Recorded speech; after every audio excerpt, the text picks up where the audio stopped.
ವೇದಿಕೆಯಲ್ಲಿರುವ ಮತ್ತು ವೇದಿಕೆಯ ಮುಂಭಾಗದಲ್ಲಿರುವ ಎಲ್ಲ ಗಣ್ಯರಿಗೂ ನಮಸ್ಕಾರ. ಮಾಧ್ಯಮ ಮಿತ್ರರಿಗೆ ನಮಸ್ಕಾರ. When movie starts, when producer knots his head, ಯಾವಾಗ ನಿರ್ಮಾಪಕ ತಲೆ ಆಡಿಸ್ತಾನೋ ಅಂತ ಆಗ ಸಿನಿಮಾ ಶುರುವಾಗೋದು ಅಂತ ಒಂದು ಮಾತಿದೆ. ನಿರ್ಮಾಪಕ ಸನತ್ ಕುಮಾರ್ ಅವರು ಒಂದು ಸಿನಿಮಾ, ಅದಕ್ಕೊಂದು ಎಲ್ಲ ರೀತಿಯ ಚೌಕಟ್ಟು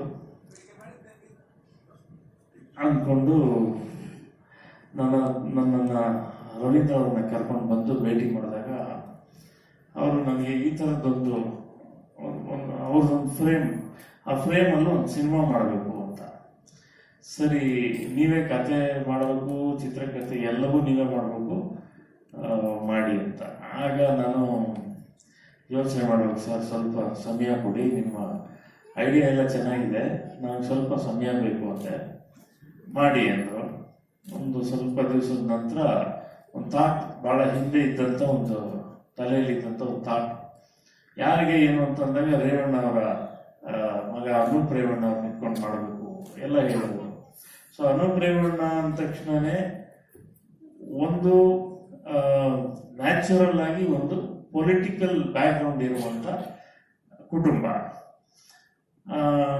ಸರಿ, ಅದು ಮತ್ತೆ ಅಂದಕ್ಕೂ ಅವ್ರು ಹೇಳಿದಂಥ ವಿಷಯ ಎಲ್ಲ ಬೇರೆ ಥರ, ಆ ಪೊಲಿಟಿಕಲ್ ಮೋಟಿವೇಶನ್ ಇದ್ದಂಥ ವಿಷಯಗಳು. ಹಾಗಾಗಿ ಒಂದು ಸಣ್ಣ ಒಂದು ಇಂಟ್ರೆಸ್ಟಿಂಗ್ ಆದಂಥ ಒಂದು ಥಾಟ್ ಅದು. ಆ ಥಾಟ್ನ ಬೆಳೆಸ್ತಾ ಬೆಳೆಸ್ತಾ ಅದ್ರ ಸುತ್ತ ಇವತ್ತಿನ ಪರಿಸ್ಥಿತಿ ಏನಂದ್ರೆ, ನಮಗೆ ಯುವಕರು ಬಹುತೇಕ ನಾವು ನೋಡಿರ್ತೀವಿ, ವೋಟ್ ಹಾಕೋದಕ್ಕೆ ಬರೋದ್ರಿಂದ ಹಿಡಿದು ಈಗ ಫೇಸ್ಬುಕ್ ಅಲ್ಲಿ, ಇನ್ಸ್ಟಾನಲ್ಲಿ ಲೈಕ್ ಹೊತ್ತವ್ರು ಜಾಸ್ತಿ, ಸಿನಿಮಾ ಬರೋರು ಕಡಿಮೆ ಅಂತಾರಲ್ಲ, ಯಾವುದೋ ಒಂದು ವಿಷಯ ಇದಂದ್ರೆ ಅದಕ್ಕೆ ಲೈಕ್ಗಳು ಎಲ್ಲ ಬರುತ್ತೆ, ಅದೇ ಜನ ಸಿನಿಮಾ ಬರಬೇಕು. ಹಾಗೆ ಸಿನಿಮಾದ ನಮ್ಮ ನ್ಯಾಚುರಲ್ ಆಗಿ ಏನಾಗ್ತಿದೆ, ಪೊಲಿಟಿಕ್ಸ್ ಬಗ್ಗೆ ಮಾತಾಡ್ತಾರೆ, ಅವ್ರು ಸರಿ ಇಲ್ಲ, ಇದು ಸರಿ ಇಲ್ಲ, ಅದು ಸರಿ ಇಲ್ಲ ಎಲ್ಲ. ಆದ್ರೆ ವೋಟ್ ಹಾಕ್ಬೇಕು ಅಂತ ಬಂದಾಗ 50%, 60% ವೋಟ್ ಆಗುತ್ತೆ. ಇದೆಲ್ಲ ವಿಚಾರ ಗಮನದಲ್ಲಿಟ್ಕೊಂಡು ಮಾಡಿರುವಂತ ಒಂದು ಇಂಟ್ರೆಸ್ಟಿಂಗ್, ಇವತ್ತಿನ ಯೂತ್ಗೆ ಇಷ್ಟ ಆಗುವಂತ ಒಂದು ಥಾಟ್. ಇದರ ಜೊತೆ ಒಂದು ಏನು ಅಂತಂದ್ರೆ, ನಾಯಕ ನಟ ತನ್ನದೊಂದು ಗುರಿ ಸಿಎಂ ಅಭಿಮಾನಿ ಅಂತ, ಅವರ ಗುಣಗಳನ್ನ ಅಳವಡಿಸ್ಕೊಂಡು ಬೆಳೆಯುವಂತ ಕ್ಯಾರೆಕ್ಟರ್.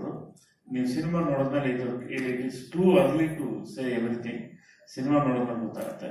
ಇದನ್ನ ಬಹಳ ಇಂಟ್ರೆಸ್ಟಿಂಗ್ ಆಗಿ ನಿಮಿಷ ಅವ್ರ ಪಾತ್ರ ಕೂಡ ಆ ಪೊಲಿಟಿಕಲ್ ಜೊತೆ ಒಂದು ಫ್ಯಾಮಿಲಿ ಡ್ರಾಮಾ, ಪದ್ಮಾವತಿ ಅವರು ಆಗ್ಬೋದು, ಯಮುನಾ ಮೇಡಮ್ ಆಗ್ಬೋದು, ಹಾಗೆ ನಮ್ಮ ಸುಂದರ್ ರಾಜ್ ಅವರು, ಶ್ರೀನಾಥ್ ಸರ್, ರಾಮಕೃಷ್ಣ ಅವರು ಎಲ್ಲ ಏನು ಒಂಥರ ಇದು ಮಾನಸ ಸರೋವರ ಒನ್ಸ್ ಅಗೇನ್ ಆ ಕಾಂಬಿನೇಷನ್ ಇದ್ದಾರೆ. ರಾಮಕೃಷ್ಣ ಅವರು, ಶ್ರೀನಾಥ್ ಅವರು, ಪದ್ಮವಸಂತ್ ಅವರು, ಮೂವರು ಇದ್ದಾರೆ. ಇದನ್ನೆಲ್ಲ ಈ ಎಲ್ಲ ಕಲಾವಿದರನ್ನ ಇಟ್ಕೊಂಡು ಒಂದು ಫ್ಯಾಮಿಲಿ ಡ್ರಾಮಾ ಕೂಡ ಇದೆ ಇದರೊಳಗಡೆ. ಈ ತರದೊಂದು ಸಿನಿಮಾ ನಿರ್ಮಾಪಕರು ಥಾಟ್ ಏನಂದ್ರೆ, ಮೊದಲು ಒಂದು ಸಾಂಗ್ ಬಿಡೋಣ ಅಷ್ಟೇ, ಆಮೇಲೆ ನಿಧಾನವಾಗಿ ಎಲ್ಲ ಮಾಡೋಣ ಅಂತ ಒಂದು ಆರಂಭನೇ ಯಂಗ್ಸ್ಟರ್ಸ್ ಪೊಲಿಟಿಕ್ಸ್ ಬರಬೇಕು ಅನ್ನುವ ಒಂದು ಆಶಯ ಇರುವಂತಹ ಹಾಡಿನಿಂದ ಇದರ ಪ್ರಚಾರ ಆರಂಭ ಆಗಿದೆ. ಸಿನಿಮಾ ಈಗಾಗಲೇ ಮುಗಿದಿದೆ. ಇನ್ನೊಂದು ಟೆಕ್ನಿಕಲ್ ಕೆಲಸಗಳು ಜೋರು ಬಾಕಿ ಇದೆ. ನಾನು ಮುಗಿದ ಕೂಡಲೇ ನಿಮಗೆ ಸಿನಿಮಾ ಮುಂದೆ ಬರುತ್ತೆ. ಈ ಸಿನಿಮಾಗೆ ನಮ್ಮ ರೇವಣ್ಣ ಸಾಹೇಬ್ರ ಏನು ಮಾರ್ಗದರ್ಶನ, ಆ ಸಿನಿಮಾದ ಏನು ಅಚ್ಚುಕಟ್ಟಾಗಿ ಮಾಡ್ರಪ್ಪ, ನೀವು ಚೆನ್ನಾಗಿ ಮಾಡ್ರಪ್ಪ, ಹಂಗ್ ಮಾಡ್ರಪ್ಪ, ಹಿಂಗ್ ಮಾಡ್ರಪ್ಪ ಅಂತೇಳಿ ಅವರ ಬೆಂತತ್ತಾ ಇದ್ರು ಸದಾ. ಅದೊಂದು ಬಹಳ ದೊಡ್ಡ ಪ್ಲಸ್ ಪಾಯಿಂಟ್ ನಮಗೆ ಸಿನಿಮಾಗೆ. ಹಾಗೆ ಅವ್ರ ಜೊತೆ ವೆಂಕಟೇಶ್ ಅವರು ಇದ್ದಾರೆ, ಅವರು ಕೂಡ ಅವರು ಬೆನ್ನತ್ತಿದ್ದಾರೆ ನಿರ್ದೇಶಕರಿಗೆ, ನಿರ್ಮಾಪಕರಿಗೆ, ನನಗೆ ಎಲ್ರಿಗೂ, ಸರ್ ಬೇಗ ಮಾಡಿ, ಅದು ಮಾಡಿ, ಇದು ಮಾಡಿ ಅಂತ. ಸೊ ಈ ಥರದೊಂದು ಸಿನಿಮಾ, ಒಂದು ಇಂಟ್ರೆಸ್ಟಿಂಗ್ ಆದಂತ, ಯೂತ್ಫುಲ್ ಆದಂತ ಸಿನಿಮಾ ವಿತ್ ಪೊಲಿಟಿಕಲ್ ಬ್ಯಾಕ್ಗ್ರೌಂಡ್ ಇರುವಂಥದ್ದು. ಈ ಸಿನಿಮಾಗೆ ದೊಡ್ಡ ಯಶಸ್ಸು ಸಿಗಬೇಕು ಅನ್ನೋದು ನಮ್ಮೆಲ್ಲರ ಆಶಯ. ಸಿಗ್ಲಿ ಅಂತ ಭಗವಂತನ ಪ್ರಾರ್ಥನೆ ಮಾಡ್ತೀನಿ. ನಾನೊಂದಷ್ಟು ಗ್ಲಿಮ್ಸ್ ನೋಡಿದೆ.